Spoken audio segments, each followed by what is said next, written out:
Mayor June, kumusta na po ang sa imong municipal building niyan?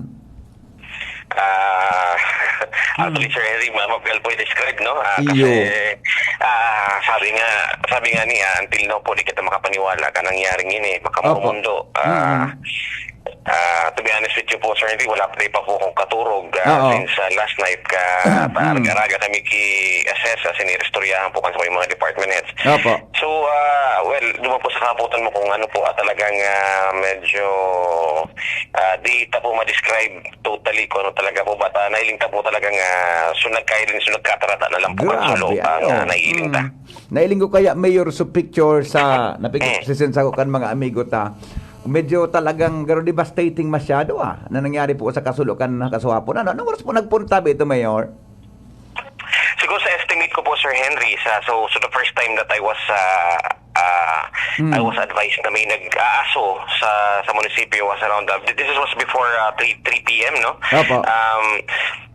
I was advised na may nag-ano. But of course, medyo po nanuman ako kasi according to the Bureau of Fire, may mga time po na talagang na-control man nila this was around mga 3:40 tabi ni Sir Henry, no? And may time nga talagang nag-report sila sa ako na under control. Opo. Medyo po nakakabigla lang po, Sir Henry, because yun nga po, right after that 3:40 mark, medyo na po talagang nabigla ng gabos, particularly even po ang sa Tuyang Bureau, ang local bureau na talagang bigla pong kuminusuko ni Sir Henry. Siguro I have to assume kasi, Sir Henry, and upon duman sa assessment ko man, sa dating kong assessment, talagang di po tulos na pinpoint. Actually, aloy mi po nahanap kang bureau, even sa Tuyang pong provincial director, aloy ta po nahanap. So, origin po kang sulo, kung saan po nag-aaling sa Kalayo, digdi po sa munisipyo. So, sa pagsakat ko po mga around 4:20, 4:30, ito na po sa nakaurong ko na sila nagkapira pong taga-bureau na talagang pigahanap din sa source kang sulo. And may nagkapira po talaga na nagpirit na hanapon. And pasalamat po ako, Sir Henry, na kahit paano po talagang nakukuha ninda kung nag-aali po sa Tuyang ini pong Kalayo. Sigita lang talaga kibomba kang they totally po nawawara. So, kumbaga po, maaali sa Kalayo, but eventually, siguro mga around 15 to 20 seconds, biglang mabalik na naman po ang Kalayo po, Sir Henry. Opo. Saan po, Mayor, particular nagpunso pag-aso itong primero pa lang na pagkalayo? Inutan, Sir Henry, buko pang inutan sa investigation yun. Right this very moment, nag-investigar na po sa Tuyang Bureau of Fire na kung ano po ang cause. Buko po pang inutan, but siguro po sa mga nakadadangog ko, and lalo na po sa mga first na nakailing po, nagkakul po nagsasabi na ali po ini sa dating opisina kang BGMP. And of course, so nakailing man, na bigla po sumilya binin, nasa opisina po kang HR, kang Human Resource. So, these are pure merely speculation po, Sir Henry. No, I don't wanna preempt the investigation of the BNP. Pero naman po ang nagluluwas na nagpuon talaga po sulo. And nagkapiraman pong taga-bureau and sa inda pong initial assessment that indeed this was a cause of faulty wiring. So, again, I have to wait for the investigation. Sabi ko nga talaga po sa bureau na I really want to know what happened kasi this nangyari ni Sandy. First and foremost, sabi ko, good thing warang nag-opisina. Warang na-disgrasya. So, I really need to know, sabi ko, kung ano talaga ang nangyari sa Tuyang munisipyo. Opo. Mayor, ano po ang mangyayari sa building mo? Kay po kigari total rehabilitation o kay po na magtudo kita kibagong munisipyo tabi sa pangyaring ini? Sir Henry, kasubanggi, siguro mga 4 hours kami kururong kang sa Tuyang planning, sa engineering. We can no longer, siguro po, data na po masyadong mako-consider talaga, napakarayon lang because this is going to be unsafe, no?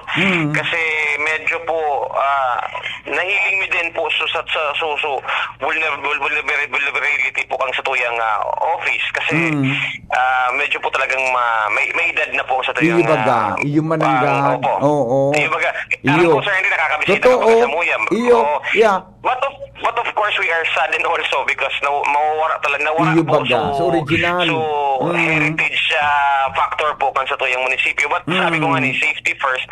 So duman po sa kaputan mo tabi sir Henry, I think there's really a need for total rehabilitation po kayo sa tuyang. Opo. Opo. Yan baga na magayunon baga na hagdan mo ta.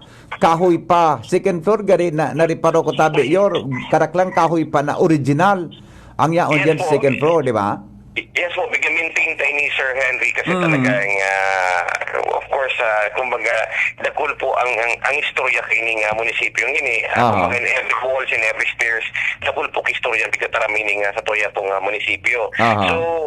So kung mahihiling mo lang tabi Sir Henry, kung I would like to give listener a brief picture lang sa toya. Ang nangyari na po itong second floor from the conference hall down to the yes, Sir Henry, sabi ko, tawan talaga mo kumbaga po, brief na picture po kang sa Muya pong munisipyo. Talagang, ramo po from the admin office conference, going to my office po, talagang, mawara ka na po, Sir Henry, maapa ka, no? This is very unstable na data na po pwedeng tamakan po, tabi, Sir Henry. So, we are, as of now, as of this morning po, ali po ko sa opisina kanina mga 5:30. Ang instruction ko po is for the meantime, hayaan mo na ang Bureau of Fire to do their investigation and medyo i-energize mo na po so annex building po kang Sangguniang Bayan and of course so MDRF to duman na po kami Sir Henry mag-opisina. I see. Opo. Actually Mayor, yung panghapot kan kan mga texter ta digdi, send mo na po temporaring magakaigwa ka operation an sa indong LGU asin po sa pwede magduman sa mga tao kung nagapo nin concern tabi. Yes, bali po Sir Henry, not to worry kasi diretso man po rin sa tuyang serbisyo. We will use the DOTC building, duman po ako mag-opisina muna sa MDRMO building. Mr. Shapno was kind enough to let me borrow his office. So, duman muna po kita Sir Henry, talagang but not to worry kasi diretso man po sa tuyang serbisyo publiko. Di man kita po magpupundo. And siguro po, tawag lang na oras po para makapag-prepare. Opo, makapag-operate. Kasi may panahon pa. Sa Treasurer's Office ko and Budget Office ko po ang medyo... Kaya po kang kiprepara siyempre sa mga computer mo dyan, mga dokumento mo dyan. Sus, baka nagkanduro mo pa ito. Magkamuro mundo Sir Henry so there are laptops and computers po na di pa lamang po mga di pa po lagaraloy pero sabi ko nga it's better sa laptop opo kang tao no. Yeah, di ba tabi your sukan mo diyan so treasurer mo buda budget nasa ground floor ano tama? Sa treasurer ko po nasa ground floor. Budget ko po ang accounting nasa second floor. Katanin ko lang po ini. Iyo pala sa mong adjacent naman sa opisina mo. Yes po and talagang even sinda po ka sa Banggi but of course since last night na po Sir Henry nag-arapod naman po sa mga concerned agencies na magtatabang sa Muya especially po sa mga documents and everything na talagang nalingkuman-duman na they were very concerned po sa Paluangkan Santo Domingo. Na-feel ko Sir Henry so concerned po kang mga Tagalbay po sa Samuya. Salamat po. Salamat. Very good. Okay, nagkaparang na lang po so ano po, siyempre kay pan mo kay niki although advance ning hapot ko sa imo tana sa stage of planning pa lang kamo pero kay pon kay niki kwan ki dakulang fondo para sa rebuilding kan opisina kan building na yan municipal building may mga nag-promise na po na matabang para sa immediate ning pagabatindog kay ni ay ramo Sir Henry sabi siya na nga po sa kada bagyo may nag-aabot man na kalma and nag-aabot na nakamot na willing po na magtabang sa Banuangkan Santo Domingo. Ramo Sir Henry kaso hapon po di ko po naiwasan na mapaluha asin po mangruluya kang nahihiling ko po habang kasi po ongoing almost 4 hours po nasusulo po sa tuyang munisipyo aran tamantab baga po ng pag munisipyo That's the symbol of yung center of government po na yaon dyan. And during those moments po, and this was very na-share ko man yan po sa iba pong mga markada na during nag-apod po sa tuya, so nagkapirata pong mga padaba pong mga bossing, mga amo na they assured me that sindana po ang bahala kang repairs or even the reconstruction po kang munisipyo. And siguro with your permission tabi Sir Henry, I would like to thank them. Of course, none other than our two congressmen, si Congressman Saldico of Ako Bicol. Talagang sabi niya, Jun, di ka na nga magpaisip ka, ako nga ang bahala, ako nga ang mataw kipondo sa imo. Sure na nga yan. And this was seconded by, and of course, nasikaso man po ika sa tuya pong nagpapadaba kang Santo Domingo. Warang iba po si Congressman Joey Salceder. Talagang, araw mo ba Sir Joey? Ay, Sir Henry, si Boss Joey, halos gari na sa nakuha. Iyo baga, pun paketo kay Mayor Herbie, permisyang yaon dyan padaba yan Santo Domingo. Iyo po. And actually, kaso hapon, habang talagang concerned siya, every minute po sumaybay siya kung ano na po ang nangyayari sa Banuangkan, Santo Domingo. And from time to time po, biga-feedan taman siya ki information, pictures, information, gusto niya man po mahiling. Actually, I think he wanted to go here para sa Santo Domingo. Sabi ko, boss, okay na niya ako, okay pa man so far. And magayon po sa response sa man kang sa tuya pong mga taga Bureau of Fire. Okay. Mayor, mensahe po sa mga taga Santo Domingo, tabi. Ngunyan, go ahead, tabi.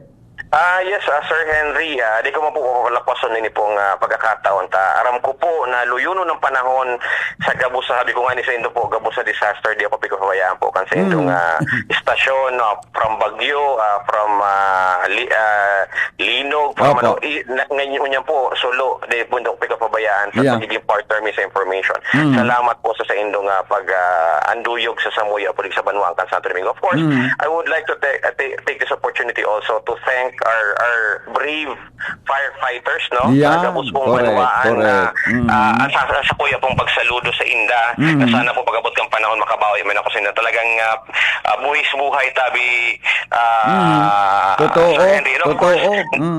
Opo, nagkapira pong mga local staff po dito ang nagtarabang na talaga. Nailing mo po, sabi ko nga pag-arog po kayo ni may problema tabi, Sir Henry, mismo ang kolor kang politika nawawara. Kaya kita po nagkasaro. But of course, allow me also to thank Congressman Saldi and Congressman Joey for assuring us na kami po makakatindog giraray sa samoy mga bitis. Siguro Sir Henry, siguro sa ilang pong mensahe na lang, sana po magkasaro kita sa pagbangon na ini. Warang may muya kay ni, warang gusto kay ni. Magayunon sana po sa munisipyo ta. Alam mo ba Sir Henry, ever since this was my first project, really to make sense ang munisipyo pagayunon talaga. And wala po may gusto kundi po ako man sana talaga na napagayunon ko ta sana pag munisipyo, pero po wala po may gusto na masuloy ni. So, ang hagad ko man, pwede po, naghamumundo man ako kasi there are other mga nagkapirang tao na pigagibot na propaganda. Kung minsan po, namumundo man yan. Although may nadadagit po mga tao kasi pigigibo po pwede garibaga na ugma pa sa nangyayari. Agadong ko na lang sa Inda, asin po sa mahal na Diyos na sana po magkasaro kami. Tangani po makabangon kita po sa dakulang pagsubok na initabi, Sir Henry. Ay, Mayor, last na lang po, kung ma-rebuild po kamo sa inang location, bago na o diyang garay sa dati? Pigiling ko tabi, Sir Henry. Digdi manggaray po. Dati manggaray. Kasi born and raised po ko sa Santo Domingo na nailing ko po na history na yan History na yan. But definitely, I would like to relay sa people of Santo Domingo that it would be a better and stronger municipality po. Ang naiiling ta po. Mayor June, salamato na maray po sa oras mo sa DCGB. Ingat po kamo. Mabuhay po kamo. Anytime po. Mabuhay po. Salamat.